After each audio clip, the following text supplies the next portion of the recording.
সময় অধিবাসে আমরা আসলে না কাল কীর্তনে যাব, অধিবাসটা যেখানে অধিবাস হবে সেখানে যাবে আপনারা। তখনকার সময় ঘরে কোনো বাথরুম ছিল না, আজ তো আমাদের প্রতি ঘরে ঘরে বাথরুম হচ্ছে। তৎকালীন সময়ে ঘরের পেছনে সুপারি গাছের কুল কেটে বাঁশ টাঙ্গিয়ে কোন রকম মায়েদেরকে লজ্জা নিবারণের জায়গা করে দেওয়া। এই নদিয়ার মনি সন্ধ্যাবেলা ঠাকুর করে পূজা দিতে বলে বসন্ত, আর এখন সময় কবিতা যেই মাত্র বলি শুনেছে নদিয়ার রমণী তার বসনের কথা শুনে গেল, পাগলিনীর মতো তার বসন করছে যাচ্ছে। আগমুর হা গমুর বলে আর দেখেন মধ্যে যে বসন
আমরা যে কীর্তনে আসি, আমরা কিছু সঙ্গে নিয়ে আসি, কোনো ভক্ত একটু আপেল আঙ্গুর বা মনে করেন আধা কেজি বাতাসা 250 বাতাসা নিয়ে আসে, কিন্তু আমরা মনে মনে ভাবি এটা তো রঞ্জিতের বাড়ির কীর্তন, তার নিজস্ব কীর্তন, এখানে আমরা কি নিয়ে যাবো? হ্যাঁ, এখানে আপনারা রঞ্জিতের জন্য তো আনবেন না, আনবেন আমার মহাপ্রভুর জন্য। হ্যাঁ, এখানে যদি রঞ্জিতকে কালকে যদি আপনি 1 কেজি ডাল দিয়ে বলেন ভাই আমি তো 500 টাকা দিয়ে কীর্তন দিতে পারবো না, আমার ওই 1 কেজি ডাল তুমি মহাপ্রভুর সেবায় একটু লাগিয়ে দিও, তাহলে রঞ্জিত 500 টাকা কীর্তন করে যে ফল লাভ করবে আপনার 1 কেজি ডাল দিয়েও আপনি সমফল হয়ে যাবে। আপনি 10 টাকাও যদি এই মহাপ্রভুর নামে আপনি দান করুন আপনিও সেই ফলবাদী হয়ে যাবেন। তাহলে আমরা কি করি? আমরা কীর্তনে আসার সময় কিছু নিয়ে আসি না। নবদ্বীপ বৃন্দাবনে যে কীর্তন হয়, ব্রজগোপীরা তারা খুব সুন্দর করে, ছোট ছোট মেয়েরা সুন্দর করে শাড়ি বের করে, যেমন সরস্বতী পূজাতে যেমন আমাদের স্কুলের ছাত্রছাত্রীরা মেয়েরা ভাই ভাবি যারা যায়, ঠিক ওইভাবে মহাপ্রভুর কীর্তনে তারা খুব সুন্দর করে শাড়ি পরে ফুলের বসরা এবং ফলের বসরা তারা নিয়ে এই হরিনাম কীর্তনে আসে। আমরা তো রঞ্জিতের বাড়ি যাচ্ছি না, যাচ্ছি আমরা কোথায় যাচ্ছি? যাবো আমরা শ্রীমাসঙ্গম,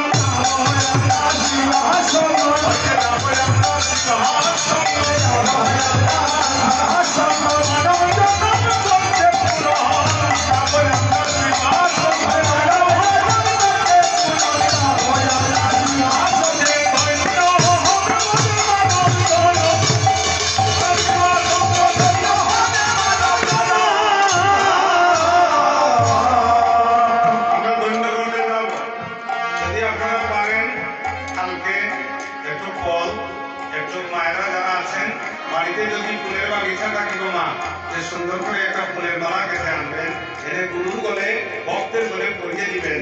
এই মালা দিলে কি হবে জানেন? গৌরী কিন্তু সব যদি লেখা হয় যে আপনি যে হরি শিবার সঙ্গে মালা নিয়ে এসেছেন, এটাও লেখা থাকবে। আজকে যারা গৌর ভক্তগণ এই রাত্রিতে বসে কৃষ্ণ কথা শ্রবণ করছেন, আপনারাও গৌরীর ক্যামেরায় উঠে গেলেন। তাই সবাই একবার হাত উভয় দিকে তুলে বলি প্রেমানন্দে হরি হরি হরি বল।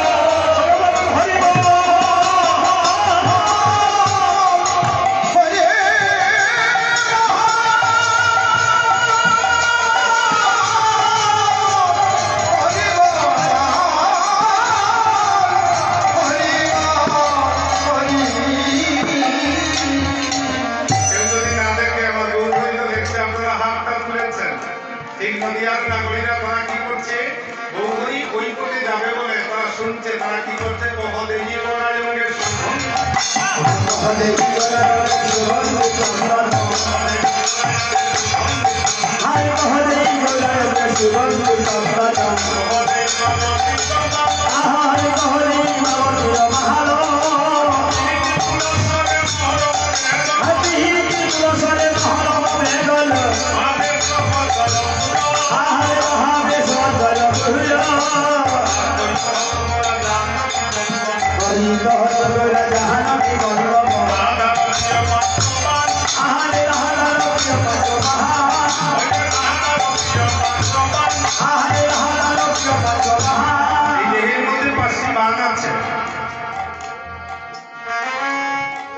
বলতে পারবেন পাঁচটা বান কি? প্রশ্ন করছি না, জিজ্ঞাসা। এর মধ্যে পাঁচটা বান আছে যে গুরুর কাছে জিজ্ঞাসা করছেন না যে বাবা আমার দেহের মধ্যে কয়টা বান আছে বলুন তো। আমাকে যে বীজ মন্ত্রটা দিলেন এটা কোন রং, এটা স্বরূপ কি, এটা বর্ণ কি, এটা শাখা কি, এটা প্রশাখা কি বলছেন কোনদিন না? শুধু বীজটাই নিলাম। গুরু যখন মন্ত্রটা দেন তখন এইভাবে দিয়েছিলেন, এইভাবে কি, এইভাবে নয়, দরজাও লাগাইলেন, ডাকটাও লাগাইলেন। গুরু আর শিষ্যের মধ্যে রমণ হল। কর্ণমূলে বীজটা যে দিলেন, জিহ্বা লিঙ্গমন দ্বারা কর্ণজিনিতে রমণ করে গুরুদেবের মস্তক হইতে বীজটা শিষ্যের হৃদয়ের মধ্যে পৌঁছে। তাহলে পাঁচটা বান হচ্ছে মদন, মাদন, চূষণ, স্তম্ভন, মোহন। এই পঞ্চবান, এই পঞ্চবান, এই পঞ্চবানের আগে করা সন্ধান। রাধারানী বলছে এই বান যদি কারোর মধ্যে থাকে কোন জীবজন্তু প্রবেশ করতে পারবে না এই দেহ জমির মাঝে। প্রেমানন্দে হরি হরি বল। তাই বলেন সীতাদার প্রিয় পাচক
আপনারা এতক্ষণ যখন ধৈর্য ধরে বসেছেন আর একটু সময় কৃপা করে বসুন।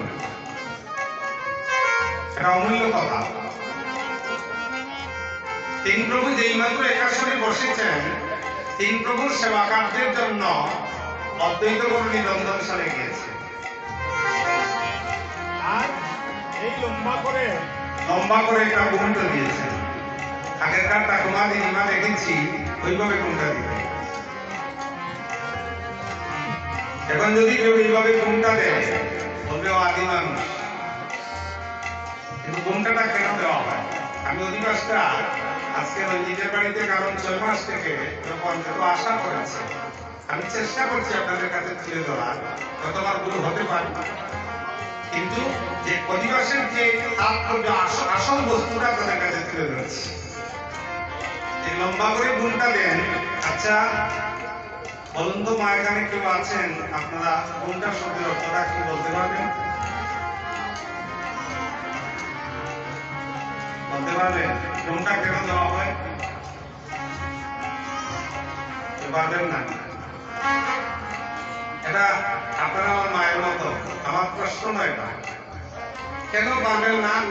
আমাদের বাল্য শিক্ষা নেই। আমরা মূল জায়গায় বলবো আছে আমাদের এত অঞ্চলের কোনো গ্রুপ দিব যে সেখানে আমরা শিখবো। গুণটাটা কেন দেওয়া হয়? এই দেখুন, আমরা গুণটা দেওয়া হয় মামা শ্বশুরকে দেখলে, বাসুরকে দেখলে, দেওয়াকে দেখলে দেন না কেন? আচ্ছা আচ্ছা আচ্ছা আচ্ছা, দেখুন যুবক ভাইরা শুনবেন কথাটা। ঘুমটাটা দেন যে মামা শ্বশুর তো অদ্বৈত কর্মী সীতারাগুড়ানির তো রন্ধনশালী কোনো মামা শ্বশুর ছিলেন না, বাসুর ছিলেন না। ঘুমটাটা কেন দিলেন?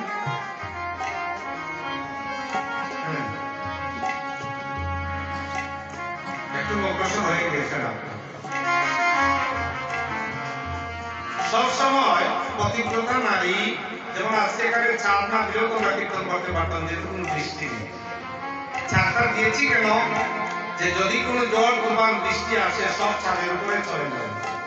নারীর ছাদ হচ্ছে স্বামী, স্বামীর আছে পঞ্চবাই, স্বামী না থাকলে কেউ নাই। নারী সব সময় গুণটা দেখুন, তার সামনটা দেখবেন ঠিক চলনে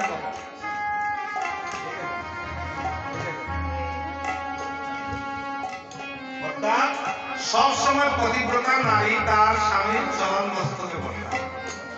আহা, মস্তকে বসায়ে প্রার্থনা করে গোবিন্দের কাছে আমার স্বামীর আমার কেশে অগ্রভাগে যেন পরমায়ু হয় এবং আমি যতদিন বেঁচে আছি আমার স্বামী যেন ছত্ররূপে আমার মাথার উপরে দণ্ডায়মান হয়ে থাকে, আর আমি যেন স্বামীর চরণের শঙ্করসিন্ধুরে আমার প্রাণ পাই। আর গুণ তো দিয়েছেন কোনো করে, কোনো রমণী আছে সাধুগুরু বৈষ্ণব আসলে পরে রন্ধনশালী রন্ধন করে, কিন্তু বারিন্দায় কি হয়? সাধুগুরুর কথা শুনে।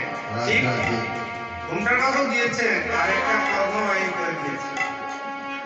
কর্মবাহী হয়ে শুনছেন তিন প্রভু কি আলোচনা করছেন। যখন গৌধরী বলছেন কলির জীব নিস্তারের জন্য আজকে আলোচনা হবে, অদ্বৈত কর্মী সীতারাগুড়ানি, আমরা কোন পুরুষের বাক্যে আজ কলিযুগে হরিনাম কীর্তন সৃষ্টি হয়নি, সৃষ্টিটা হয়েছে একজন রমণীর বাক্যে, আপনাদের বাক্যে। এই জন্য লিখা থাকে, আগে লিখা থাকতো প্রতিটি ঘরের মধ্যে গোবিন্দের ছবি, আগে ঘরের মধ্যে লিখা থাকতো কোন পুত্রকে বিবাহর পর পুত্রবধূকে নিয়ে বলতেন শাশুড়ি হব, ওইটা পরে দেখতেও সংসার সুখের হয় রমণীর গুণে, সংসার ধ্বংস হয় নারীর কারণে। এখন ভালো ভালো পরিবারে গিয়ে দেখবেন কুত্তার ছবি, বিলাইয়ের ছবি, ঘুম থেকে উঠেও বিলাইয়ের ছবি দেখতেছে, ঘুম থেকে উঠেও দেখতেছে কুকুরের ছবি। ভালো ভালো ছবিগুলা ডেকোরেশন করে রাখছে। তখনকার সময়ে ভগবানের ছবি রাখতেন কেন? ঘুম থেকে উঠে যদি ভগবানের শিবদন দেখি তাহলে কি হবে? বুঝি আমার ভালোই যাবে,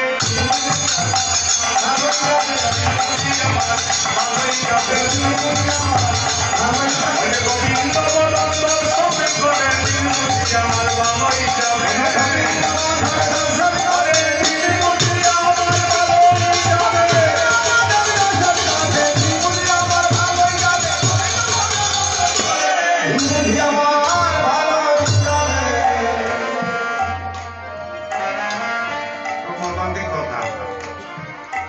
তাহলে আজকে অদ্বৈত সীতারাগুড়ানি বর্ণনা পেতেছেন, আর ধীরে ধীরে এইভাবে ধীরে ধীরে আসছেন। প্রতিব্রতা নারী কিন্তু আদো আদো করে আগে, গুনগুন করে যারা আগে আদো আদো করে আগে। প্রতিব্রতা নারী আগে কিভাবে আদো আদো আদো আদো কি বলতে কি অর্ধেক পাড়াও না, ওই যে কোন আদো, এটা হচ্ছে আদো বিবাহের সময় আদো আদো এইভাবে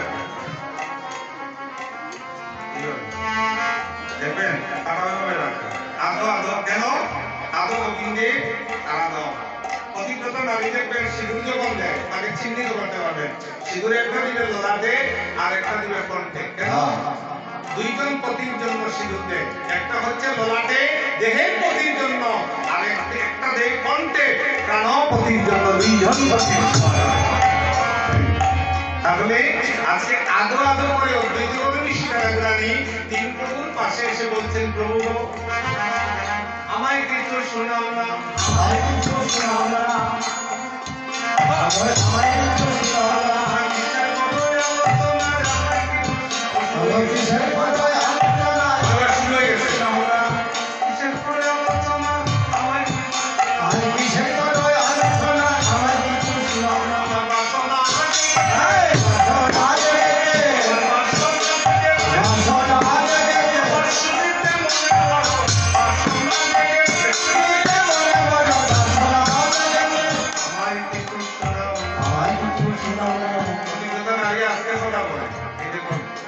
শিকারাগ্রাণী যেভাবে বলছেন এদিকে তো ঘুমটা আমায় কিছু শোনাও না আমায় কিছু শোনাও না কিসের করে আলোচনা আমার কিসের করে আলোচনা আমায় কিছু শোনাও না ভাষণা ভাষণা শুনতে মনে শুনতে মনে বড় ভাষণা শুনবে প্রভু আমি কলিযুগের প্রথম সন্ধ্যায় একটা হরিনাম যজ্ঞ দান করব আমি কলিযুগের প্রথম সন্ধ্যায় একটা হরিনাম যজ্ঞ দান করব প্রভু কিভাবে করব না গো তুমি কলিযুগে কীর্তন দেওয়া বড় দুঃসাধ্য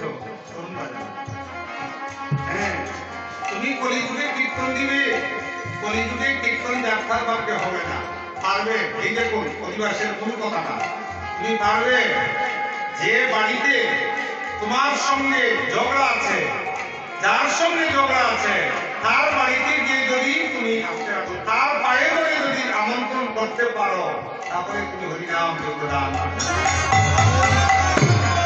যার সঙ্গে তুমি ঝগড়া করেছো তার বাড়িতে গিয়ে যদি তার প্রথমে মুখে বলবে যদি না আসে হাতে ধরবে হাতে ধরেও যদি না আসে তার পায়ে ধরবে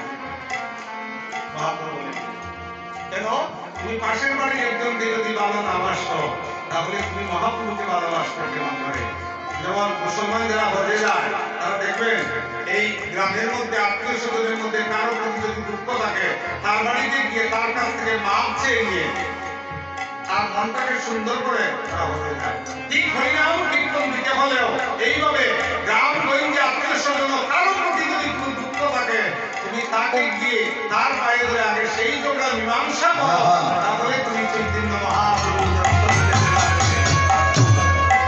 পারবে গো প্রভু এই দেখুন এই কথাগুলো কিন্তু অধিবাসে অনেকে বলেও না আর অনেকে শুনেও না অনেকে জানেও না এটা আমি যে কীর্তনগুলো দেখেছি তখন আমি ক্লাস 3-তে পড়ি বাংলাদেশ মৌলভীবাজার উগারে সিলেটের পান্নালাল চৌধুরী বিশ্বনাথ মহিদপুর বিশ্বনাথের এই দাঁড়াইয়া মিলি চৌধুরী পীযুষ ভট্টাচার্য উগার গোস্বামী তখন আমি ক্লাস 9 বর্ষ তখন আমি তাদের অভিবাস কীর্তন শুনেছি এই কথাগুলো তখন থেকে আমি টেনে এনেছি আমরা দেখেছি ছোটবেলায় কীর্তন যে বাড়িতে কীর্তন হতো জানি না আপনাদের সেই পূর্ব বাংলায় কারো জন্ম হয়েছে কিনা বা আদি পূর্ব বাংলায় আছে তাও জানি না আমি 89-এ মেট্রিক পাস করে 90-তে কলেজে ভর্তি হয়ে আমি এখানে আসি আমি দেখেছি যে বাড়িতে কীর্তন হতো ওই বাড়ির দাতা অভ্যস্ত হয়ে গেটের মধ্যে দাঁড়িয়ে থাকতেন কীর্তনীরা যখন আসতেন চরণ ঘুরে আসছে যেটা আমার নিজের বাড়িতে দেখলাম যেটা আমরা অন্য জায়গায় অনেক কম দেখেছি যদি কেউ মনে করে আমি কীর্তনীকে বায়না করে এনেছি এখানে আর কীর্তন হবে না হ্যাঁ আর পেট আছে বলে পেটের দায়ে তারা কাজ করছে কিন্তু তাই বলে হরিনাম কীর্তনে তুমি আসছে এখানে যারা আসছেন সবাই আছে মহানদের ঘর এই বলছেন আরেকটা কাজ করতে পারবে এই গ্রামের মধ্যে সবথেকে দরিদ্র যে পরিবার আছে সকালে খাইলে বিকালে খাওয়ার পায় না সেই বাড়ি থেকে তুমি যদি আচল থেকে টিক্কা এনে যদি আমার বুকের মধ্যে দিতে পারো তাহলে তোমার আমি রঞ্জিতকে বলবো যদি এটা করো না আমি তোমার